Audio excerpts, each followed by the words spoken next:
do you do when your world comes off its hinges? It's a lesson we've all had to grapple with when stay at home became the norm. And even as we return and get moving again, finding our footing is a challenge. And that's why we're joined by Lisa Bracken, the Ayurveda specialist at Tulsa Spine and Rehab. Hi, Lisa. Hi, Charlie. Thanks for having me again. So, Lisa, let's start by making sure we're clear about what Ayurveda means. Absolutely. Ayurveda is a word that comes from the Sanskrit language, so it hails from India. It can be broken down into two parts, Ayur, A-Y-U-H, and Veda, V as in Victor, E-D-A. And Veda means wisdom or knowledge. Sometimes it's referred to as science, and Ayur is life. And when you put the two together, you get A-Y-U-R, V-E-D-A, Ayurveda, and it translates kind of specifically as the science of life or the knowledge or wisdom of life. And we can wrap our heads around it as an integrative way of living, an integrative way of dealing with disease prevention as well as treatment. Ayurveda places most of the emphasis on food. Food is the mother of all medicine. And of course, Ayurveda also places a great deal of emphasis on living within the seasons. Ayurveda teaches us that we as humans are a microcosm of the macrocosm.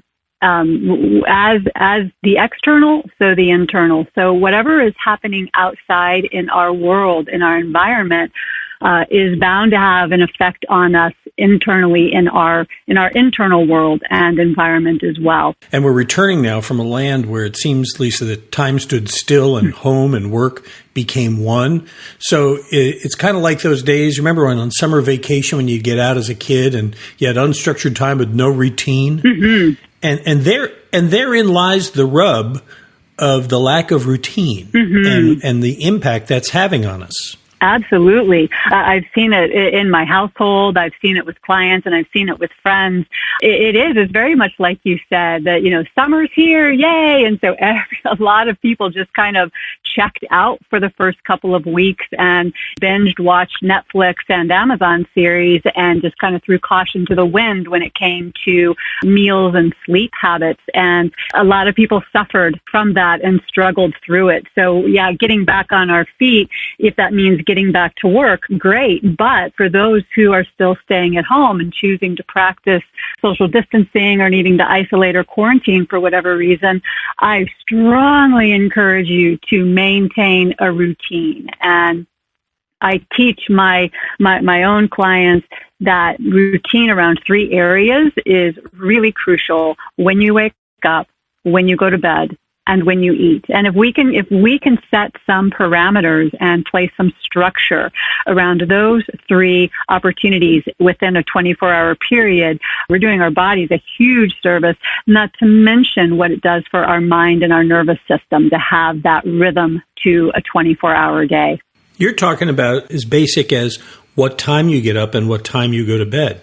Absolutely. It really is that simple. And I know it sounds super elementary and kind of pedestrian, but honestly, it is frequently in my work the simplest changes and maybe some of the most subtle shifts that we make in our lives that have the most profound and potent effect. So yeah, it really is that simple.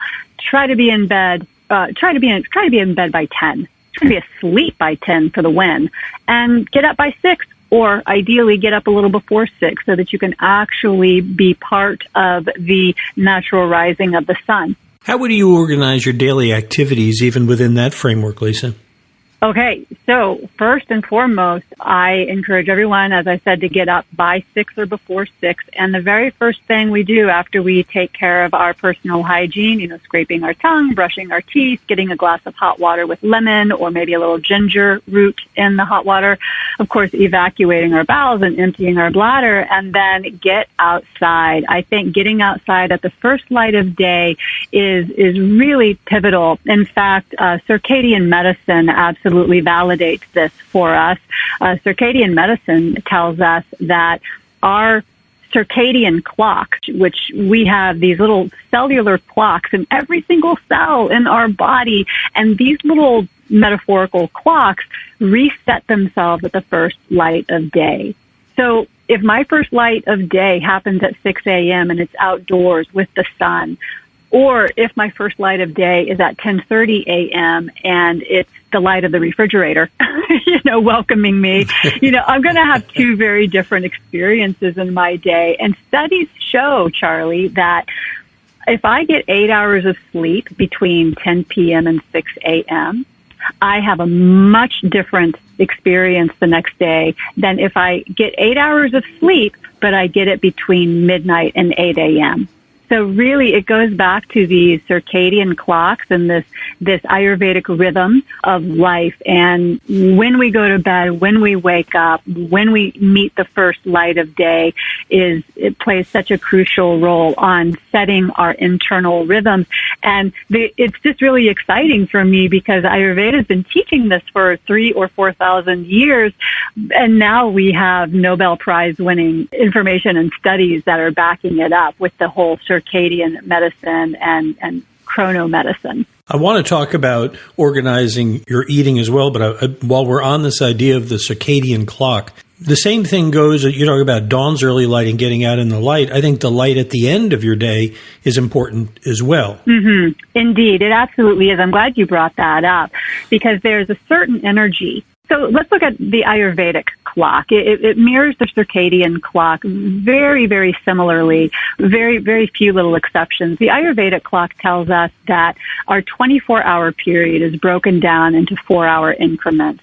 And the energy in the early hours of the morning between 5 and 9 or 6 and 10, the energy in the early wee hours is very different than the energy between noon and 4. So what we want to do is harness that energy to be our best. Now, the energy in the evening between 6 and 10 p.m., it's also an important energy to monitor and embrace because that's as the sun is going down, as the external, so the internal, as the sun begins to set, our rhythms and our metabolism also begins to set. Our metabolism is much slower in the evening, just naturally, than it is in the morning. In the morning between 6 and 10, we're waking, we're meeting the light, we're getting revved up, we're warming up, literally and figuratively. And in the evening time, we're beginning to cool down. So I always encourage those that I work with and anyone who will listen to me that in the evening hours, start to wind down. Let your household darken just as the environment outdoors is beginning to darken. So, by 7, by 8, ditch the overhead lights. Just use a floor lamp. Better yet, if you really want to go all in, just have a candle lit. It's a little old school, but and also I'll say one more thing about that I find really crucial, really key is to eliminate your screen time. At least 30 minutes before you go to bed, ideally an hour before you go to bed. So you want to get a Netflix episode or two after dinner, fine, go for it.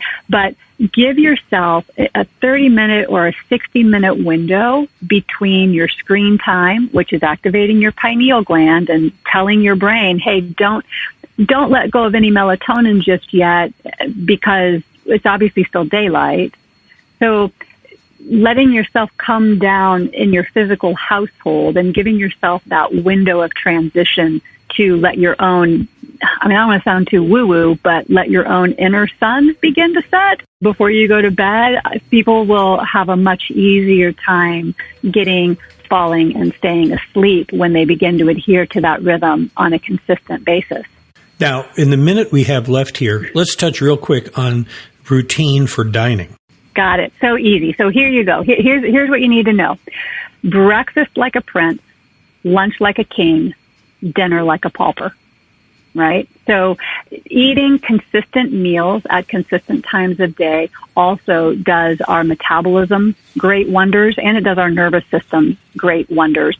So first meal of the day, I always believe breakfast was the most important meal of the day. Breakfast is important because it's when we break the fast, but honestly, if you're not hungry, go light. Just have an apple, a piece of fruit, or a cup of tea. You don't need to have your biscuits and gravy with sausage on the side. Your biggest meal of the day should be lunch. When the sun is at its peak in the sky, so too, hopefully, our inner fire, our inner solar system is also burning at its peak. So we are better able to handle, digest, and assimilate a larger meal. evening meal, as I said earlier, our metabolism begins to slow down around 6:30 at night. So keep it light. Evening is a great time for a cool soup, maybe some gazpacho, or just, something light.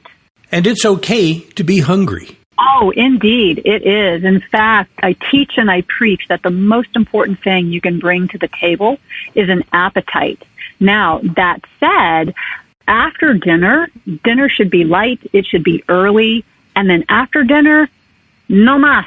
No more snacking, no ice cream, no popcorn. Just let it go. If you're a little hungry when you go to bed, that's fine. Your liver will actually appreciate that. It's a gift to your liver. If your body's having to send all of its energy to the digestive system to break down that chocolate brownie sundae you had at 9 o'clock at night, then the energy that should be going to your liver to detoxify and purify and regenerate your body overnight is nil. It's lacking. So absolutely allow yourself to be hungry. Actually, Charlie, that's how we burn the fuel that most of us want to get rid of. The body's going to burn the most readily accessible fuel that is available to it. And if we continue to feed ourselves between meals, it's not going to help us out, particularly if we're wanting to shed a few additional pounds that we maybe have put on over the last couple of months because we've been... That's the COVID-19, isn't it? Isn't that the 19 part of it? I think that's right. Yeah. And so if we'll let ourselves get hungry, then the body's going to actually start to work on the adipose, the fat. I refer to it as letting your body tap into the reserve tank because that's where the fat is stored. That's the energy we'd like our body to really burn. That's great advice. Now, whether you're at home or work, many of these practices can help you get moving, and Lisa can help too. You can reach her through our website or schedule time with her by calling Tulsa Spine and Rehab. Lisa, thanks for being with us. Hey, my pleasure, Charlie. Thank you. Tulsa Spine and Rehab is a collection of specialists all teamed together in one place: chiropractic and physical therapy, massage, cryotherapy, and a host of other specialties, including Ayurveda, all with one goal: to help you get moving.